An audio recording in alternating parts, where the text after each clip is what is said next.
Welcome to the Portrait Archive.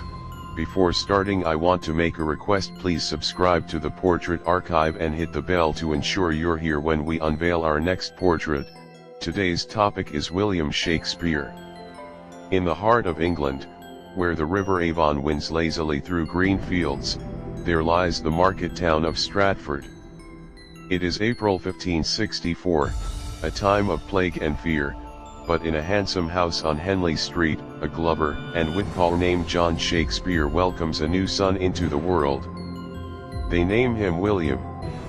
Young Will grows up in a household buzzing with the scents of leather and the chatter of trade.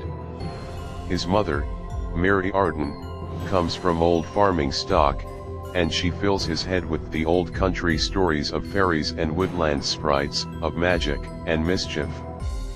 From his father, who rises to become the town's mayor, Will learns the workings of power, the importance of reputation, and the language of merchants and magistrates. On long summer days, he walks the 4 miles to the grammar school, memorizing Latin declensions and the bloody tales of Roman emperors. At night, he watches traveling players roll into town in their painted carts, their voices booming with tales of love and war, and his imagination catches fire. The world, he learns, is a stage. At 18, Will is a young man with restless eyes. He finds himself drawn not to his books, but to Anne Hathaway, a woman 8 years his elder who lives in the nearby hamlet of Shottery. Their courtship is swift and, by the standards of the day, scandalous. When Anne falls pregnant, they marry in haste. Their first daughter, Susanna, is born 6 months later, followed by twins, Hamnet and Judith. Now a father of 3 by 21, Will feels the walls of Stratford closing in. The glove shop feels like a cage. He has a wife, a family, and a future already written for him. But the call of the road, of the London stage, is too strong. The story goes that he leaves Stratford not with a grand farewell, but quietly, joining a company of players as they depart. He leaves his family behind, promising to return. The next 7 years are a mystery, what scholars call the lost years. We can imagine him arriving in London, a country boy in a teeming, dangerous city. He holds horses outside the theaters for pennies, then works his way inside, a stagehand, a prompter, an extra. He watches, he listens, he learns the rhythms of the crowd. He begins to tinker with old plays, to patch and mend them. And then, he begins to write his own. By 1592, the whispers have become roars. Will Shakespeare is no longer a nameless provincial. He is an actor and a playwright, and his work is turning heads. One of those heads belongs to Robert Greene, a bitter, university-educated writer. On his deathbed, Greene pens a pamphlet, warning his fellow playwrights about an upstart crow who imagines himself as the only Shakespeare in the country. He mocks this country bumpkin who dares to compete with gentlemen. It is the first time the world puts his name to paper. An insult, but an acknowledgement. Will has arrived. When the plague closes the theaters in 1593, he turns to poetry, writing Venus and Adonis, which becomes a sensation. He dedicates it to a young, wealthy nobleman, the Earl of Southampton. Some say the Earl becomes his patron, maybe even his friend. Perhaps the beautiful, mysterious young man in Shakespeare's later sonnets is him.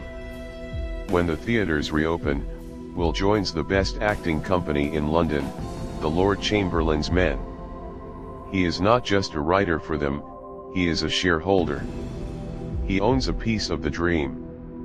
He writes play after play, hilarious comedies like A Midsummer Night's Dream, rousing histories like Henry V. The city falls in love with his words. He becomes rich, famous, and respected. He buys his family the second largest house in Stratford, New Place. The boy who left in shame returns a hero. In 1599, his company builds its own theatre across the Thames, a wooden O called the Globe. It is here that Will's art deepens, turning from sunlight to shadow. The reason may be personal. In 1596, his only son, Hamnet, dies at the age of 11. The grief of a father who was often away is a wound that never fully heals. Now, his plays are filled with ghosts and questions. He writes Julius Caesar, exploring betrayal. Then, a few years later, he writes Hamlet. It is the story of a prince haunted by his father's death, a man who cannot move on. It is as if Will pours all his unspoken grief, all his questions about life and death and duty, into the mouth of this Danish prince. The play is a sensation. It speaks to something universal. He follows it with a string of masterpieces that redefine tragedy, the consuming jealousy of Othello, the blinding madness of King Lear, the bloody ambition of Macbeth.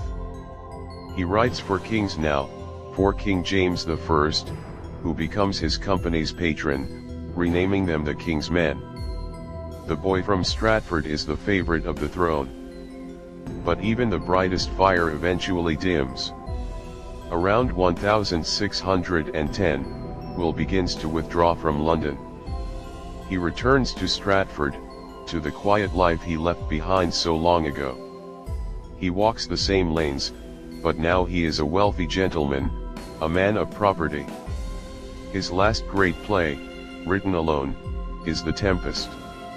It tells the story of a magician, Prospero, who has lived in exile on a magical island. At the play's end, he breaks his staff, drowns his book, and gives up his magic to return to the world he left.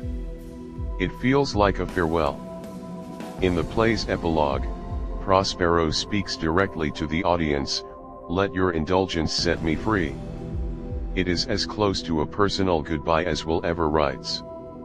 He collaborates on a few more plays, but his heart is no longer in the smoky city. He is a grandfather now. He tends his gardens at New Place. On April 23, 1616, on what is believed to be his 52nd birthday, William Shakespeare dies in the house where he was born. The cause is unknown. Perhaps it was a fever contracted after a night of drinking with fellow writers. He is buried in the chancel of Holy Trinity Church in Stratford. On his gravestone, he leaves one final piece of writing, occurs, "Good friend, for Jesus' sake forbear, to dig the dust enclosed here. Blessed be the man that spares these stones, and cursed be he that moves my bones."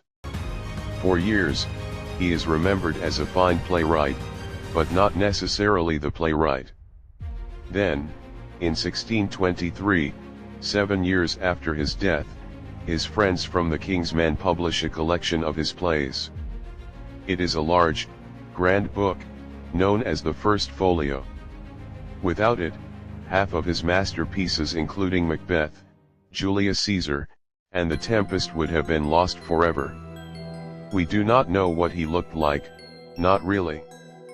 We have 2 portraits that may or may not be him. We do not know his heart. He left no diaries, no letters. He exists only in his work. In his 37 plays and 154 sonnets, he gave voice to every human emotion: love, jealousy, fear, ambition, grief, joy. He was a man who left his family to chase a dream, who buried a son and then wrote about ghosts, who made a fortune with his quill, and who returned home to the quiet town he could never quite leave behind.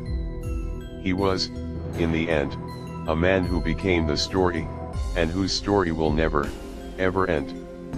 Subscribe to the Portrait Archive and hit the bell to ensure you're here when we unveil our next portrait. The stories of history's most fascinating figures deserve to be remembered, and with your help, we'll continue preserving them. Until next time, the archives await.